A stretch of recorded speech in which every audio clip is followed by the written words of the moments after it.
เป็นศาลาแหล่งพักพิงใจเห็นพระประธานเหนือแท่นธรรมรงค์เหมือนพุทธองค์เหนืออาจอำไพแค่ทำจุนเจืออุเพื่อเราพ้องปัดป้องปวงภัย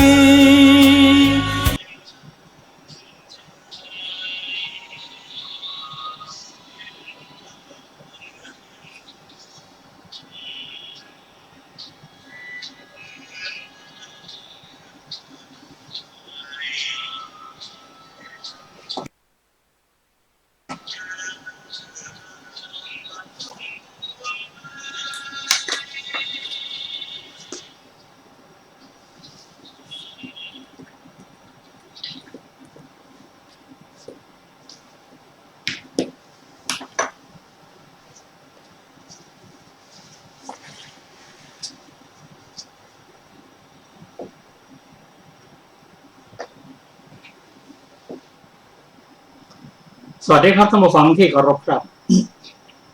ท่านผู้ฟังกำลังรับฟังรายการพระไตรปิฎกลอยฟ้านี่เสนอท่านผู้ฟังทุกวันพุธตั้งแต่เวลา 18:20 นาทีถึง 19 นาฬิกาดำเนินรายการโดยกระผมบรรเอกธนัทเดชะมีอาจารย์ศิลภาเดชะเป็นผู้ร่วมรายการครับเรานำพระสูตรชื่อว่ามูลปริยายสูตรมาศึกษากันต่อเมื่อวันพุธก่อนเราก็ได้ศึกษาพระสูตรนี้จบลงแต่อรรถกถาก็ยังมีเรื่องที่ต้องเรียนรู้ประกอบกับพระสูตรนี้อีกมากมายวันนี้เราจะได้มาศึกษาต่อถึงอรรถกถาซึ่งมีความหมายเกี่ยวกับเรื่องของปุถุชนท่านผู้ฟังที่เคารพครับมูลปริยายสูตรนี้เป็นพระสูตรที่พระผู้มีพระเจ้าได้ตรัสแก่ภิกษุทั้งหลายว่าพระองค์จะแสดงเหตุที่เป็นมูลของธรรมทั้งปวงแก่เธอพวกเธอจงฟังเหตุนั้นจงฟังให้ดีพระองค์จะแสดงเหตุที่เป็นมูลของธรรมทั้งปวงโดยเฉพาะธรรมเกี่ยวกับขันธ์ห้าขันธ์อายตนะธาตุสัจจะเป็นต้นพระองค์ตรัสว่า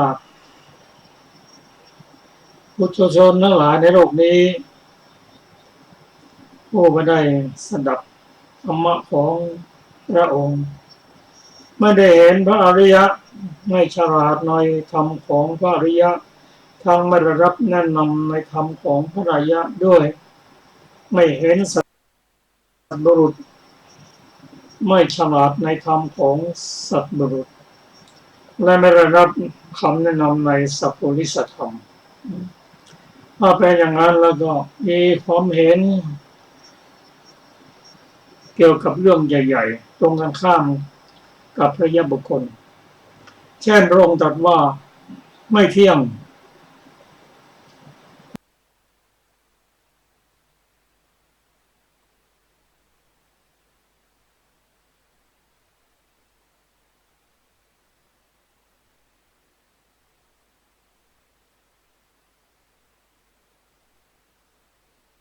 ต่อไปก็ไปยึดไปติดเช่นนี้เป็นต้นครับต่อไปเราจะเข้าถึงความหมาย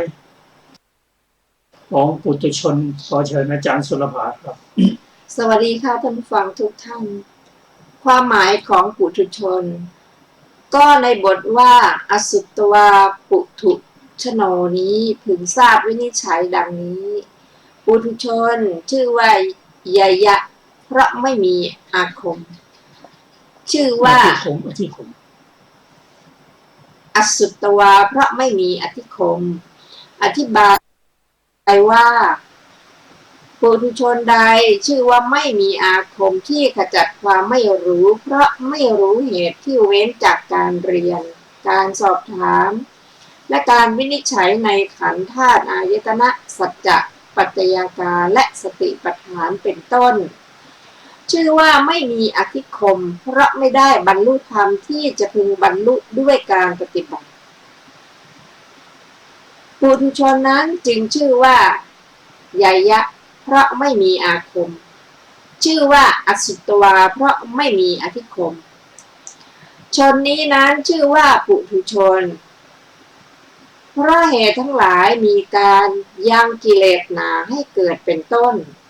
อีกอย่างหนึ่งชนนี้ชื่อว่าหนาหรือปุถุเพราะยังลงภายในกิเลสที่หนาจริงอยู่ช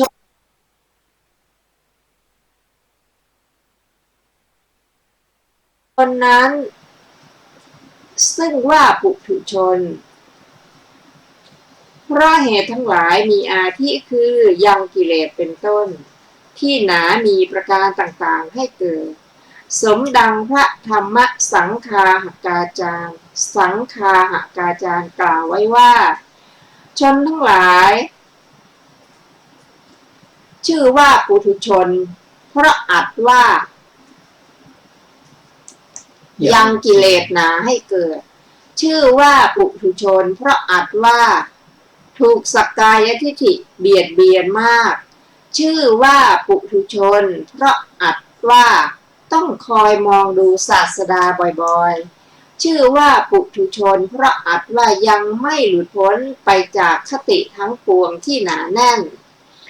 ชื่อว่าปุถุชนเพราะอัดว่าปรุงแต่งเครื่องปรุงแต่งต่างๆเป็นอันมากชื่อว่าปุถุชนเพราะอัดว่าถูกโอคะต่างๆเป็นอันมากพัดพาไปชื่อว่าปุถุชนเพราะอัดว่าเดือดร้อนด้วยความเดือดร้อนต่างๆเป็นอันมากชื่อว่าปุถุชนเพราะอัดว่าเราเดือดร้อนด้วยความเร่าร้อนต่างๆเป็นอันมากชื่อว่าปุถุชนเพราะอัดว่ากำหนัดติดใจ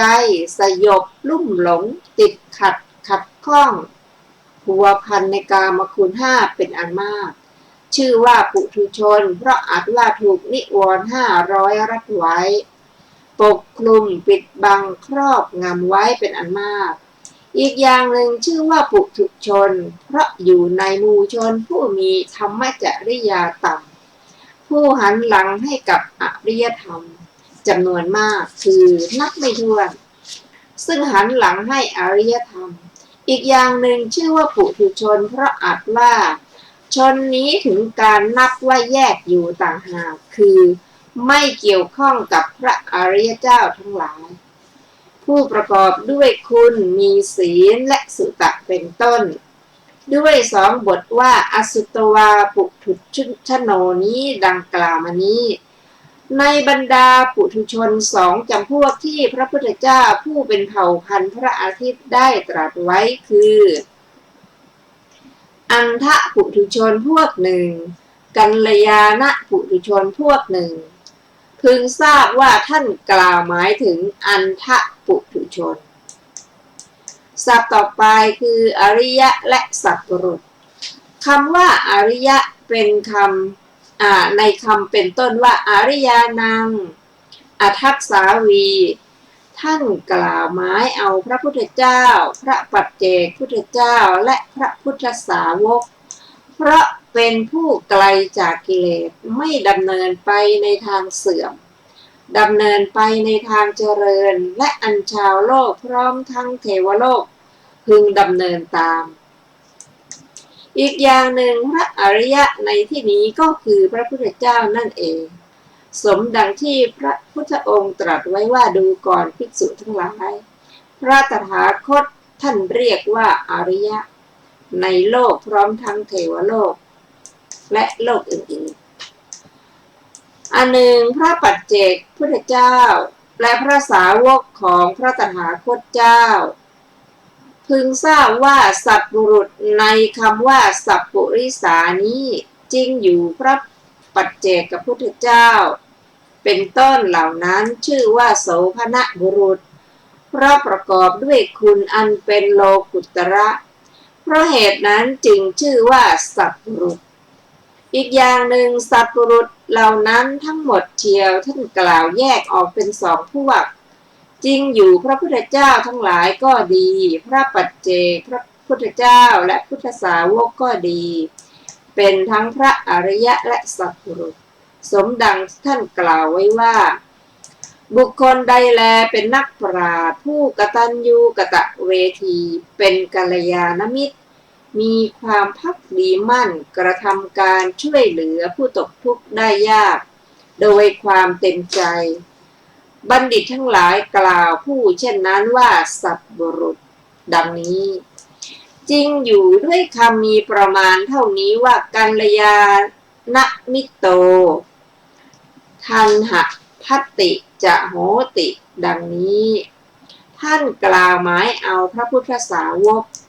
ด้วยคำว่ากตัญญูตาเป็นต้นท่านกล่าวหมายเอาพระปัจเจกพุทธเจ้าและพระพุทธเจ้าดังนี้แล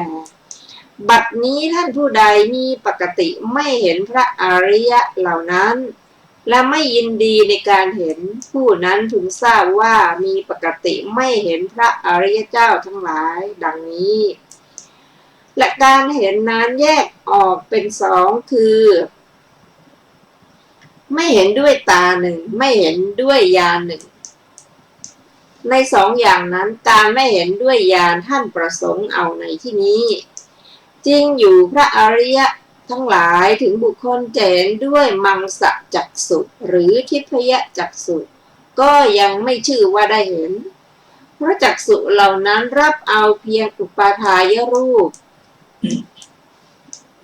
ไม่ที่ยึดเอาความเป็นพระอริยะเป็นอารมณ์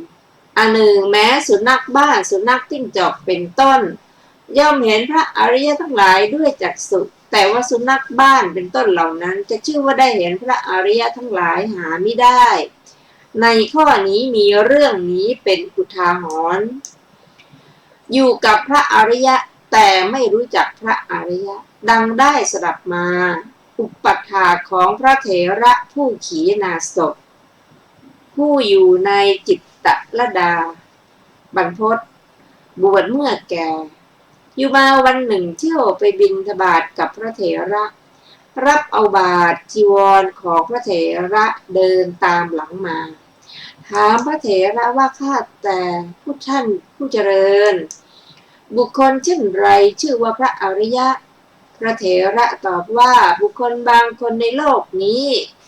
เป็นคนแก่รับเอาบาตรและจีวรของพระเถระทำวัดปฏิบัติแม้เที่ยวไปกับพระอริยะก็ย่อมไม่รู้จักพระอริยะโยมพระอริยะทั้งหลายรู้ได้ยากอย่างนี้ดังนี้เมื่อพระเถระแม้พูดอย่างนี้อุปถากนั้นก็ยังหารู้ไม่เพราะฉะนั้นการเห็นด้วยจักษุไม่ชื่อว่าเห็นการเห็นด้วยญาณเท่านั้นชื่อว่าเห็นสมดังที่พระพุทธองค์ตรัสไว้ว่าดูก่อนวักกลิประโยชน์อะไรด้วยกายอันเปื่อยเน่านี้อันเธอเห็นแล้วดูก่อนวักกลิผู้ใดแลเห็นพระธรรมผู้นั้นชื่อว่าเราเห็นตถาคตดังนี้เพราะฉะนั้นบุคคลแม้เห็นอยู่ซึ่งพระอริยะด้วยจักษุแต่ไม่เห็นอนิจจลักษณะเป็นต้นที่พระอริยเจ้าทั้งหลายเห็นแล้วด้วยญาณและไม่บรรลุธรรมที่พระอริยเจ้าบรรลุแล้วพึงทราบไม่เห็นพระอริยเจ้าทั้งหลายเพราะธรรมที่ทำให้พระอริยะและความเป็นพระอริยะอันบุคคลนั้นยังไม่เห็นดังนี้สองบทว่าอริยธรรมัสสะอโกวิโทความว่า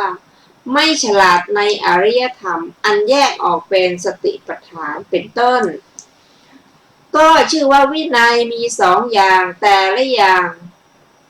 ในแต่ละประเภทมีห้าเพราะความไม่มีวินัยทั้งสองนั้นอันนี้ท่านเรียกว่าอวินีตะในคำว่าอริยธรรมเมอวินีโตดังนี้วินัยสองอย่างจริงอยู่วินัยนี้มีสองอย่างคือสังวรวินัยหนึ่งปหานวินัยหนึ่ง และวินัยแต่ละอย่าง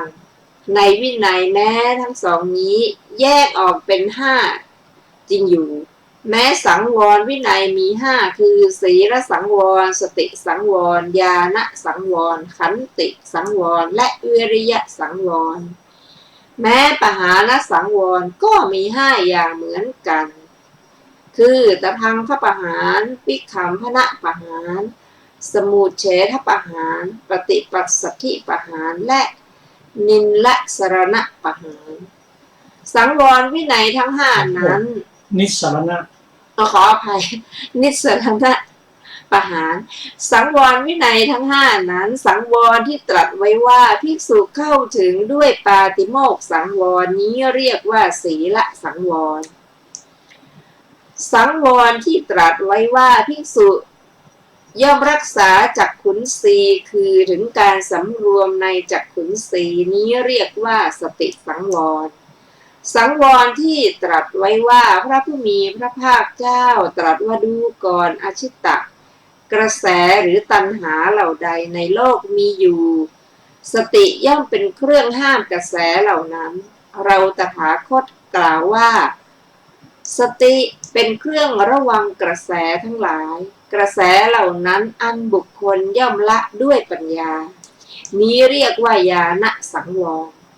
สังวรที่ตรัสไว้ว่าภิกษุย่อมอดทนต่อหนาวและร้อนนี้เรียกว่าขันติสังวร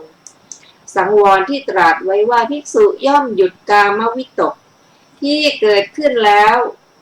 ไว้ได้นี้เรียกว่าวิริยะสังวร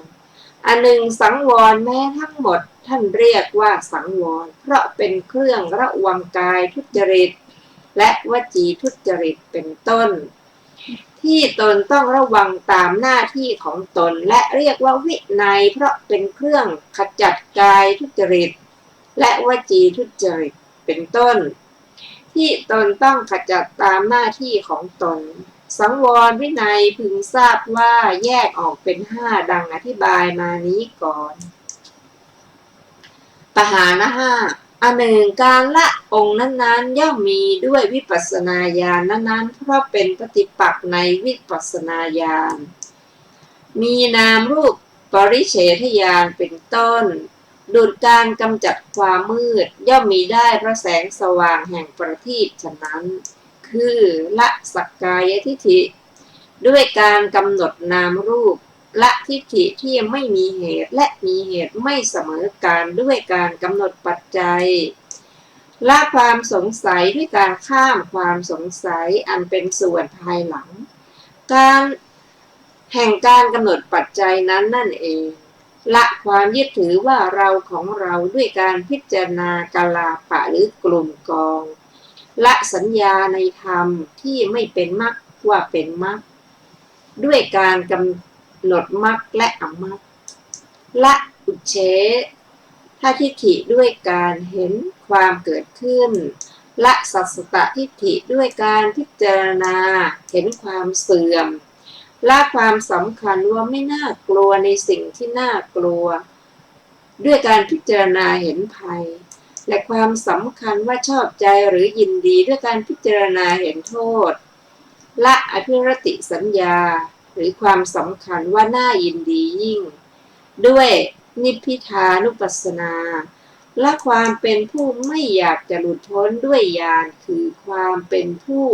ใคร่จะพ้นละการไม่เพ่งด้วยอุเบกขาญาณละปฏิโลมในธรรมทิฏฐิและในพระนิพพานด้วยการอนุโลมละความยึดนิมิตในสังขารด้วยโคตรภู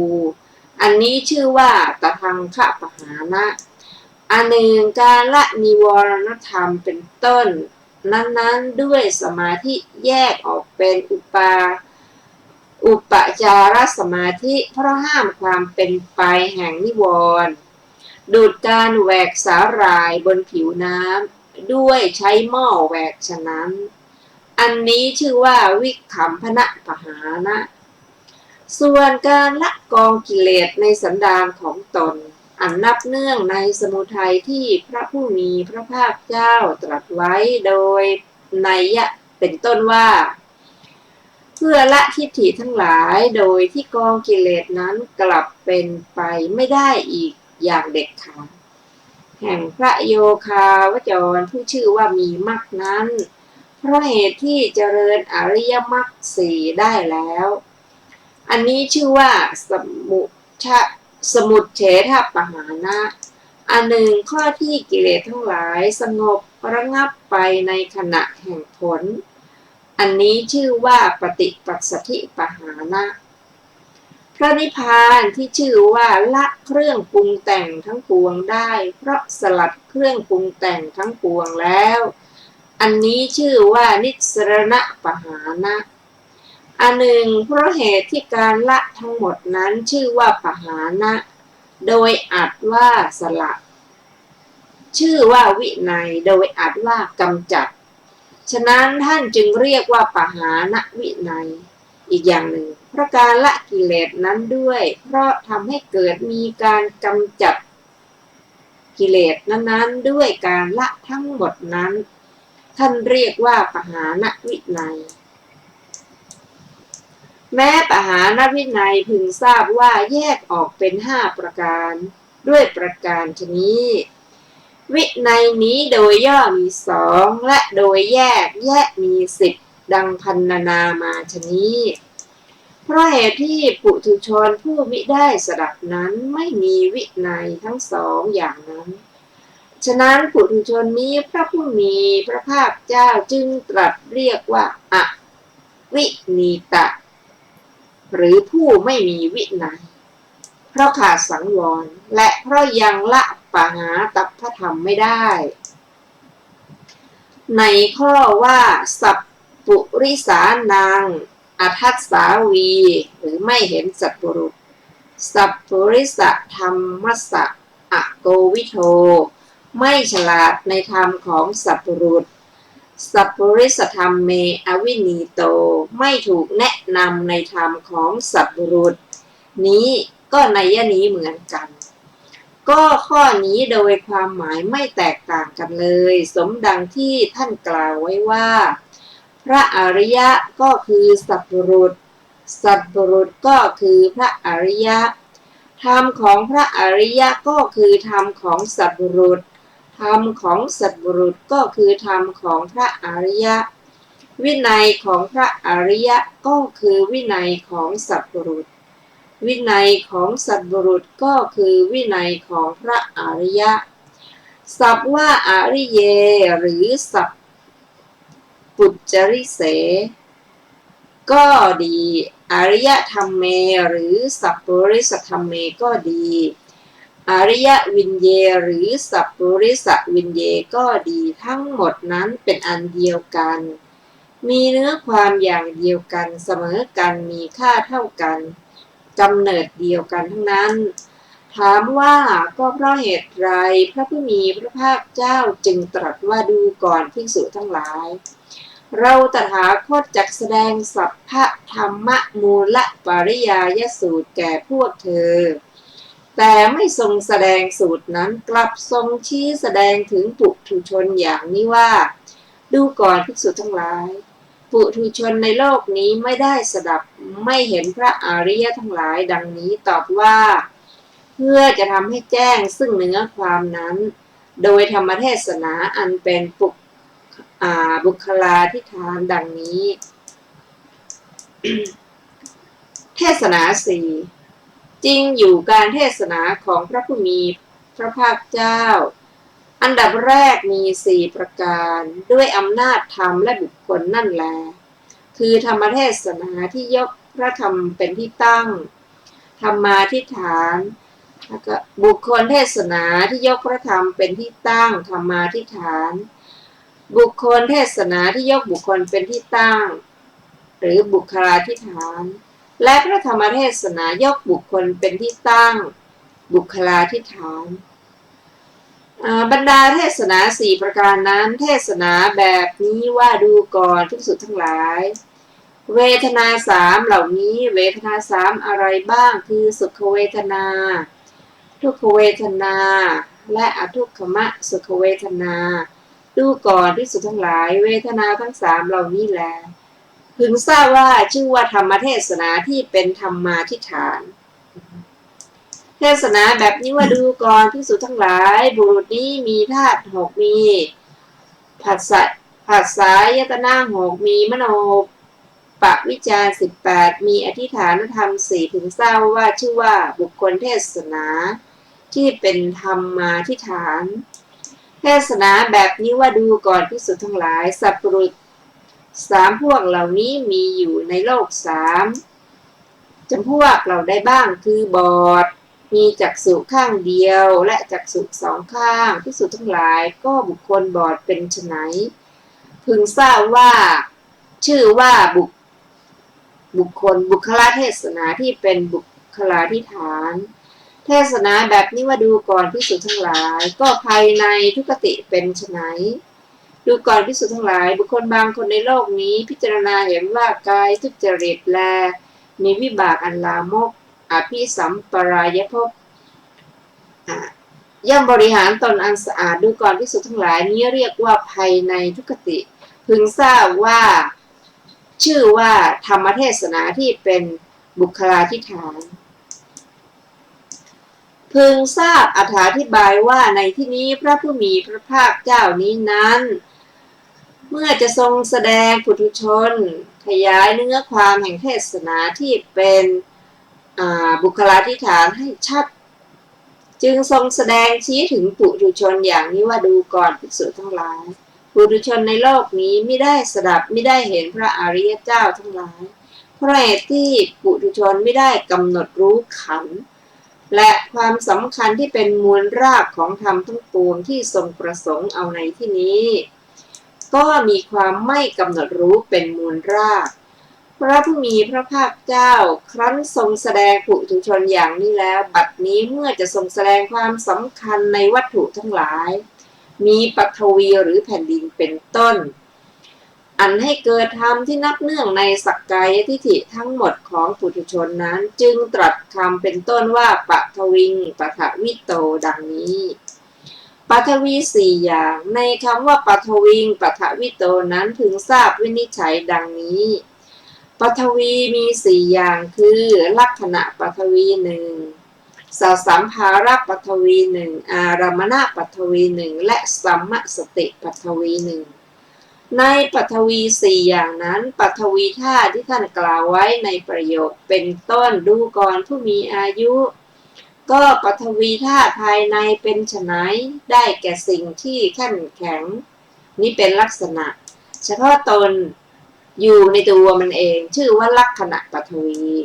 ปฐวีธาตุที่ท่านกล่าวไว้ในประโยคเป็นต้นว่าภิกษุขุดเองก็ดีให้คนอื่นขุดก็ดีซึ่งแผ่นดินดังนี้ชื่อว่าสัมภาระปฐวีอันหนึ่งปฐวีธาตุคือโกตกาสะหรือส่วน20มีผมเป็นต้นและวัตถุภายนอกมีเหล็กและโลหะเป็นต้นพร้อมทั้งคุณสมบัติมีสีเป็นต้นรวมเรียกว่าสัมภาระปฐวีส่วนปฐวีธาตุมาในประโยคเป็นต้นว่าคนหนึ่งรู้ชัดปฐวีเกษียณเรียกว่าอารมณปฐวีบางท่านเรียกว่านิมิตปฐวี ปฐวีธาตุที่ว่าบุคคลได้ฌานมีปฐวีเกษียณเป็นอารมณ์เกิดในเทวโลกย่อมได้นามว่าปฐวีเทวดาด้วยอำนาจปฐวีกสิณเป็นเหตุให้มาเกิดนี้พึงทราบว่าสัมมติปฐวีในอธิการนี้ย่อมได้ปฐวีแม้ทั้งหมดนั้นปุถุชนนี้ย่อมหมายรู้ปฐวีอย่างใดอย่างหนึ่งในบรรดาปฐวีเหล่านั้นโดยเป็นปฐวีย่อมหมายรู้ว่าเป็นปฐวีย่อมรู้โดยส่วนแห่งปฐวีครั้นถือเอาตามโวหารโลกแล้วย่อมหมายเอา ด้วยสัญญาวิปลาสว่าเป็นปฐวีเมื่อปล่อยวางส่วนแห่งปฐวีไม่ได้อย่างนี้แหละย่อมหมายรู้เอาส่วนแห่งปฐวีนั่นโดยนัยยะเป็นต้นว่าสัตว์หรือว่าสิ่งของสัตว์เพราะเหตุไรท่านจึงไม่ควรกล่าวไว้ว่าเอวัง สัญชานาติ เพราะว่าปุถุชนเป็นเหมือนคนบ้าเขาย่อมยึดถือสิ่งใดสิ่งหนึ่งด้วยอาการอย่างใดอย่างหนึ่งอีกอย่างหนึ่งเหตุอันต่างด้วยความเป็นผู้ไม่เห็นพระอริยเจ้าทั้งหลายเป็นต้นนั่นแหละจักเป็นตัวการในการกำหนดหมายนี้ซึ่งพระผู้มีพระภาคเจ้าเมื่อจะตรัสว่าอปริญญาตังตัสสะข้างหน้าก็เป็นอันตรัสไว้ด้วยไว้แล้วบทว่าปทวิงปทวิโตสัญญัตตวาความว่าปุถุชนนั้นกำหนดหมายแผ่นดินนั้นด้วยสัญญาที่วิปริตอย่างนี้แล้วต่อมาย่อมสำคัญคือกำหนดให้ต่างออกไปได้แก่ยึดถือโดยประการต่างๆคือโดยประการอื่นด้วยกิเลสเครื่องเนิ่นช้าคือตัณหามานะและทิฏฐิที่มีกำลังซึ่งท่านกล่าวไว้ด้วยนามนะรวมว่ามัญญนาในที่นี้ตามพระบาลีว่าก็ส่วนแห่งกิเลสเครื่องเนิ่นช้ามีสัญญาเป็นต้นเหตุดังนี้ด้วยเหตุนั้นพระผู้มีพระภาคเจ้าจึงตรัสว่าปทวิงมัญญติดังนี้ก็เพื่อจะทรงแสดงความสำคัญเหล่านั้นของเขาผู้สำคัญอยู่เช่นนี้โดยนัยยะอันพิสดารพระผู้มีพระภาคเจ้าจึงตรัสปฐวีในภายใน20ประเภทโดยนัยยะเป็นต้นว่าเกสาโลมาตรัสปฐวีในคัมภีร์วิพังค์อย่างนี้ว่าบรรดาปฐวีธาตุสองอย่างนั้นปฐวีธาตุภายนอกเป็นไฉนคือวัตถุภายนอกที่แข็งแข็งหยาบกระด้างไม่มีใจครองเช่นเหล็กโลหะดิบุค้าดิบุดำแร่เงินมุกดาแก้วมณีแก้วไพฑูรย์สังศิลาแก้วประพานเงินตราทองรูปประพานแก้วแดงหรือทับทิมเพชรตาแมวหญ้าท่อนไม้ก้อนกรวดทรายกระเบื้องแผ่นดินหินภูเขาและตรัสนิมิตแผ่นดินในวัตถุอารมณ์ภายในท่านหมายเอาปฐวีนั้นกล่าวการประกอบความนี้ไว้บรรดาปฐวิงมัญญติความว่าปุถุชนย่อมสำคัญว่าเราเป็นดินว่าดินเป็นของเราว่าคนอื่นเป็นดินว่าดินของคนอื่นดังนี้ด้วยความสำคัญ3อย่างอีกอย่างหนึ่งย่อมสำคัญปฐวีหรือแผ่นดินภายในด้วยความสำคัญด้วยอำนาจตัณหามานะและทิฏฐิสำคัญอย่างไรจริงอยู่ปุถุชนนี้ยังฉันทราคะให้เกิดในผมเป็นต้นคือยินดีเพลิดเพลินพร่ำเพ้อหลงไหลผมขนเล็บฟันหนังหรือวัตถุซึ่งเป็นที่ตั้งแห่งความกำหนดอย่างใดอย่างหนึ่งปุถุชนย่อมสำคัญปฐวีภายในด้วยความสำคัญอันเกิดจากอำนาจแห่งตัณหาอย่างนี้ก็หรือว่าเกิดความทะยานอยากในผมเป็นต้นนั้น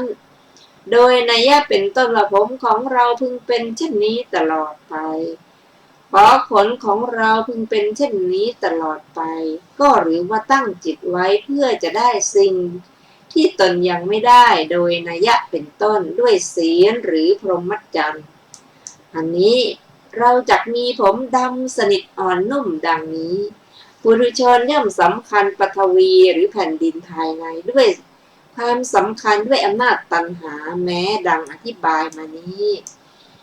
อันหนึ่งปุถุชนอภัยสมบัติหรือความถึงพร้อมหรือวิบัติ2ผมเป็นต้นแห่งตน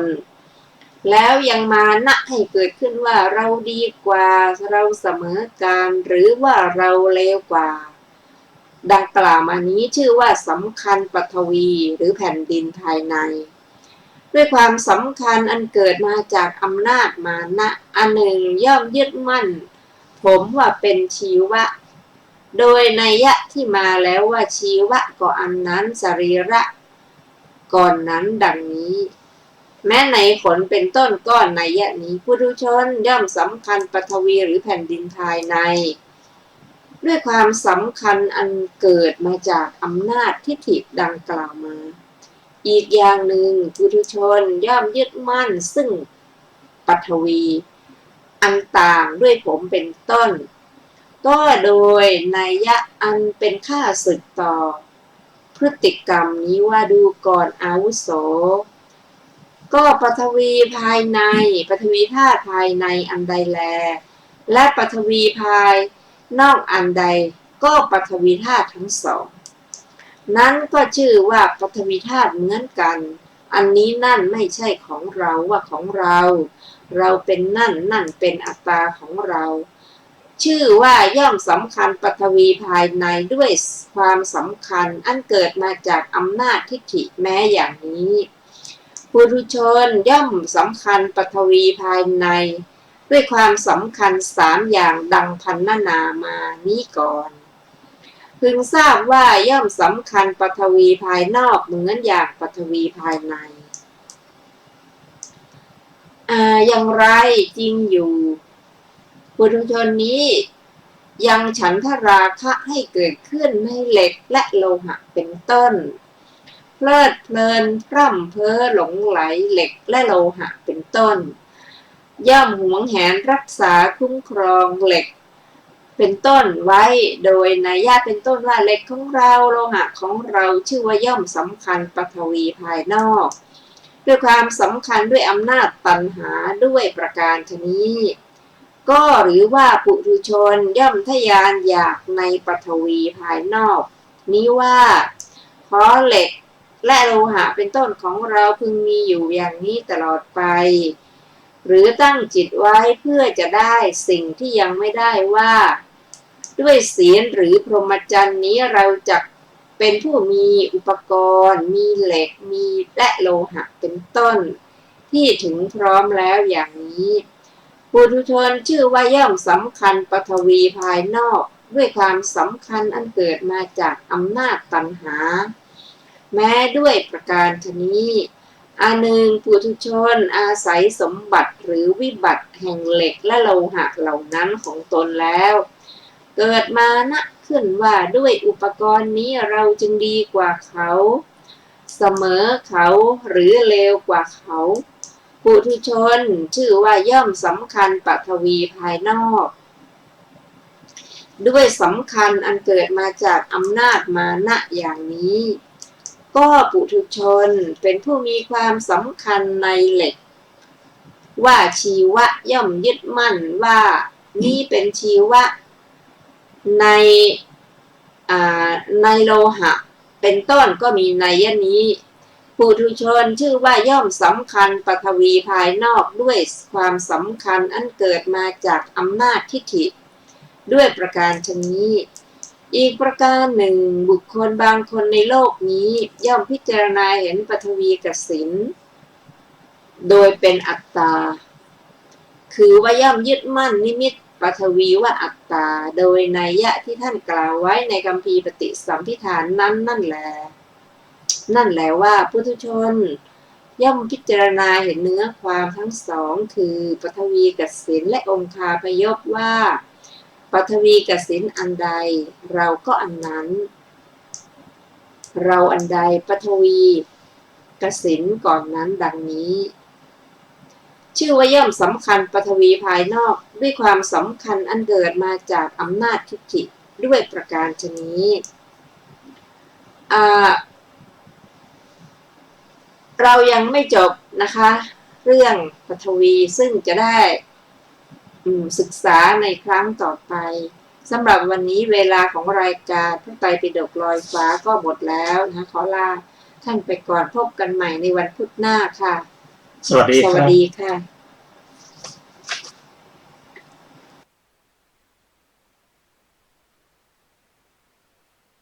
ขอน้อมดวงใจกราบไหว้วันทาวัดเล็กหรือใหญ่นั้นไม่สำคัญ